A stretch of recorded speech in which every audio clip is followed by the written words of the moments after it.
출애굽기 1장의 첫 단어는 한글 성경에는 생략되어 있습니다. 그리고라는 접속사입니다. 출애굽기는 바로 앞에 책인 창세기와 이어지는 책입니다. 이 뒤에 책인 레위기, 민수기, 신명기도 모두 그리고라는 말로 시작합니다. 창세기부터 신명기까지의 5권을 모세가 지었다고 해서 모세오경이라고 부릅니다.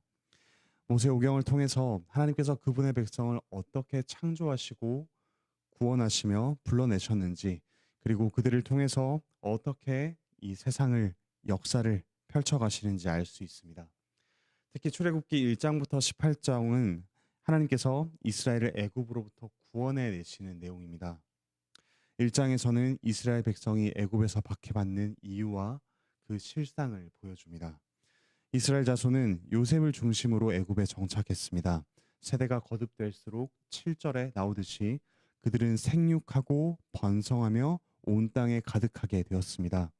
창세기 1장 28절에서 하나님께서 아담과 하와에게 주신 그 명령과 복이 지금 실현되고 있습니다. 생육하고 번성하여 땅에 충만하라. 이스라엘의 번성은 하나님께서 창세기 12장 2절에서 아브라함에게 약속하신 복이기도 합니다. 내가 너로 큰 민족을 이루고 내게 복을 주어 네 이름을 창대하게 하리니 너는 복이 될지라. 하나님께서 주신 약속과 복이 이스라엘 자손을 통해서 이루어지고 있는 것을 볼 수 있습니다. 이처럼 생육하고 번성하라는 하나님의 약속과 명령은 반드시 이루어집니다. 이제 그 말씀은 교회를 통해 이루어지고 있습니다. 사도행전 6장 7절입니다. 하나님의 말씀이 점점 왕성하여 예루살렘에 있는 제자의 수가 더 심히 많아지고 허다한 제사장의 무리도 이 도에 복종하니라.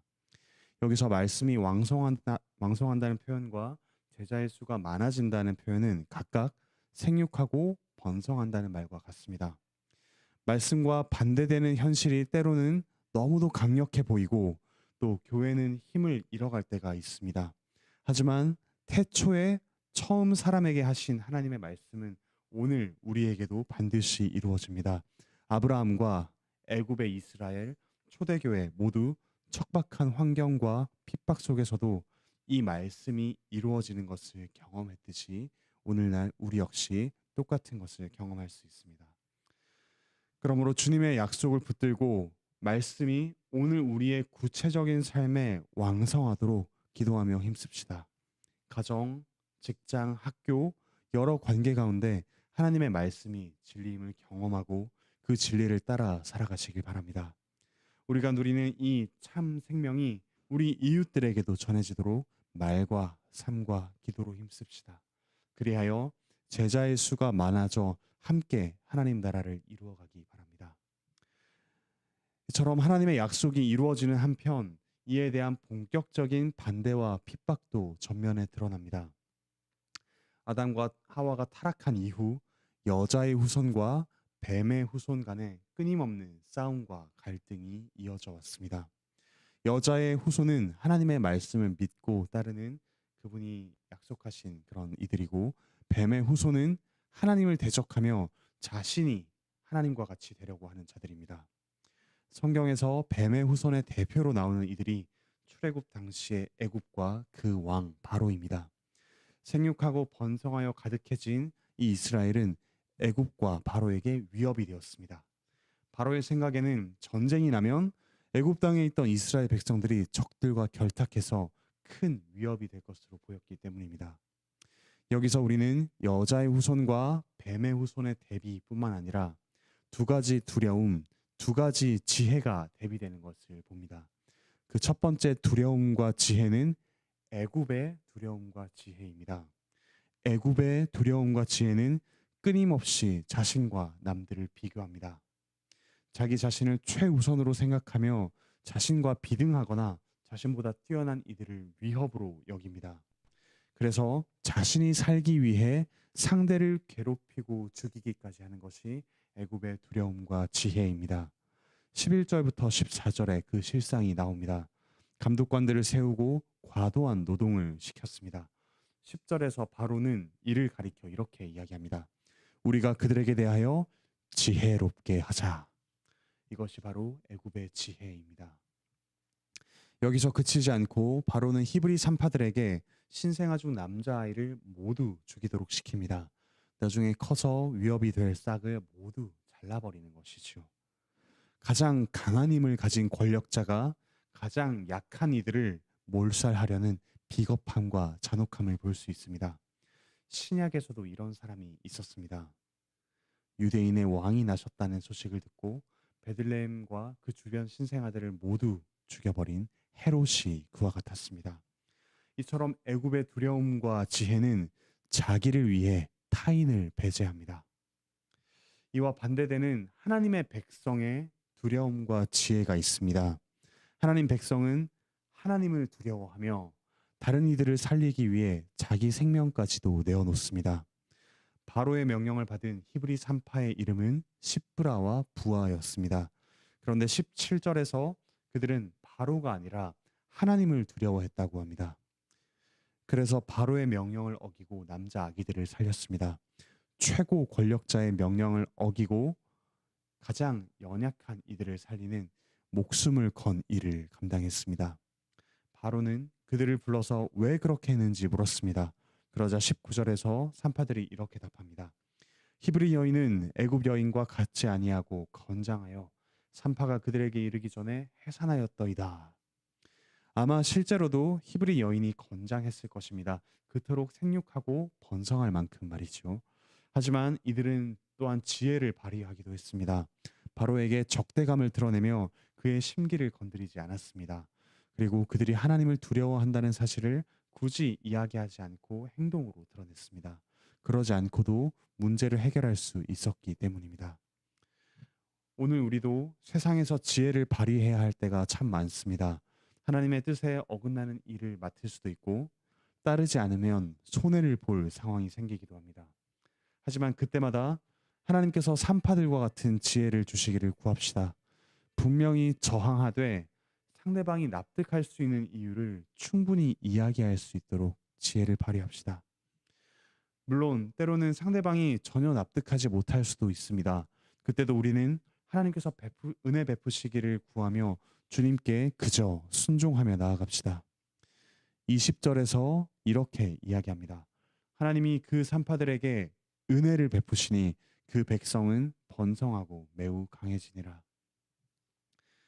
산파들은 자기의 일상에서 또 자기들이 맡은 직분 가운데 하나님을 두려워하며 순종했습니다. 하나님께서는 그들을 통해 이스라엘 백성을 더욱 번성하고 강하게 하셨습니다. 오늘 우리가 맡은 일이 때로는 보잘것없어 보일 수도 있습니다. 세상에 별 영향력이 없는 것처럼 느껴질 수도 있습니다. 하지만 하나님께서는 그분을 경외하며 순종하는 이들을 통해 이와 같은 큰 일을 행하십니다. 사랑하는 형제자매 여러분, 우리에게는 애굽의 두려움과 지혜에 맞서 하나님 백성의 두려움과 지혜로 사셨던 구원자가 계십니다. 예수 그리스도이시죠. 그리스도께서 이 땅에 태어나시기까지 오늘과 같이 죽음을 무릅쓰고 순종했던 히브리 산파, 십브라와 부하, 그들과 같은 이들의 역할이 상당히 컸습니다. 그들이 없었다면 이스라엘 남자들의 씨가 말랐겠죠. 하나님께서는 그와 같은 순종들을 통해서 놀라운 일들을 펼치십니다. 오늘 우리의 순종을 통해서도 하나님께서는 큰 일을 펼치십니다. 그리스도께서는 참된 여자의 후손으로서 그리고 참 이스라엘로서 하나님을 경외하며 지혜를 발휘하셨습니다. 그리스도께서는 자기의 뜻이 아니라 아버지의 뜻이 이루어지기를 바라면서 기꺼이 십자가를 지셨습니다. 우리의 생명을 위해 그분 자신의 생명을 내어놓으셨습니다. 우리는 때로 애굽의 지혜가 더욱 빛나 보이고 더욱 안전해 보이기에 그 지혜를 따르고는 합니다. 자기 사랑을 위해 다른 이들을 이용하거나 배척하고는 하지요. 하지만 그리스도께서는 그런 우리를 위해 자기 생명을 내어놓으셨습니다. 하나님 백성의 지혜가 얼마나 아름다운지 얼마나 풍성한 생명을 낳는지 친히 보여주셨습니다. 그리스도의 순종과 죽음으로 우리가 하나님의 백성이 되었고 새로운 생명을 얻었습니다. 그리스도 안에서 성령님의 능력으로 그리스도를 따라 기꺼이 순종할 수 있게 되었습니다. 애굽의 지혜가 아니라 그리스도의 지혜를 따라 살아가시기 바랍니다. 당장의 손해를 보고 우리 인생이 흔들릴 것만 같은 두려움이 찾아올 때도 있습니다. 하지만 우리 인생과 온 세상을 주관하시는 분이 하나님이심을 기억합시다. 애굽의 바로 그리고 유다의 헤롯과는 달리 온 세상의 왕이신 그리스도께서는 기꺼이 우리를 위해 자기 생명까지도 내어주시는 선한 왕이십니다. 우리 모두는 그분의 다스림을 받고 있습니다. 그래서 참으로 안전합니다. 위험해 보이더라도 그분의 말씀 안에 거하며 그분을 따르는 삶이야말로 참으로 안전한 삶입니다. 오늘 하루 그리고 우리 평생에 우리 자신을 넘어 다른 이들의 생명을 살리고 활기를 주는 일에 힘씁시다. 나를 보호하는 것을 넘어 다른 이들의 안전과 생명과 인격을 세워주는 우리 하나님 나라의 백성, 그분을 두려워하고 지혜를 발휘하는 모든 형제자매 되시기를 바라고 축복합니다. 기도하시겠습니다. 하늘에 계신 우리 아버지 하나님, 참으로 감사드립니다. 하나님께서 약속하신 대로 생육하고 번성하며 땅에 충만하라는 그 약속과 복이 오늘 교회를 통해서 이루어지고 있음에 참으로 감사드립니다. 때로는 세상 가운데 애굽의 두려움과 애굽의 지혜처럼 자기 자신을 위해서 다른 이들을 이용하고 또 배척해야만 할 것 같은 그런 압박을 받곤 합니다. 그러나 오늘 하나님께서 세우신 그 자리에서 하나님을 두려워하며 지혜를 발휘했던 십브라와 부와 같이, 또한 그들의 순종을 통해 이 땅 가운데 오신 예수 그리스도와 같이 저희가 하나님 백성의 두려움과 지혜를 가지고 살아갈 수 있도록 주께서 은혜를 더하여 주시옵소서. 저희를 위해 자기 생명을 내어놓으신 그 그리스도의 사랑과 또 그리스도의 통치 안에서 필요하다면 기꺼이 저희 자신의 생명과 또 시간과 인격을 내어놓아 다른 이들을 살리는 주님의 백성다운 삶을 살아갈 수 있도록 주께서 은혜를 더하여 주시옵소서. 몸과 마음에 여러 가지 아픔으로 고통받는 이들 주께서 속히 치유하여 주시고, 자녀의 문제, 또 가족의 구원의 문제, 직장과 취업과 이직의 문제, 여러 가지 관계의 문제 가운데 있는 이들 평화의 주님께서 화평케 하는 자로 그들을 모두 세워주시기를 간절히 바라고 원합니다. 이제 참 정든 우리 관악교회를 떠나 또 네덜란드로 또 미국으로 또 다양한 곳으로 떠나는 이들이 있습니다.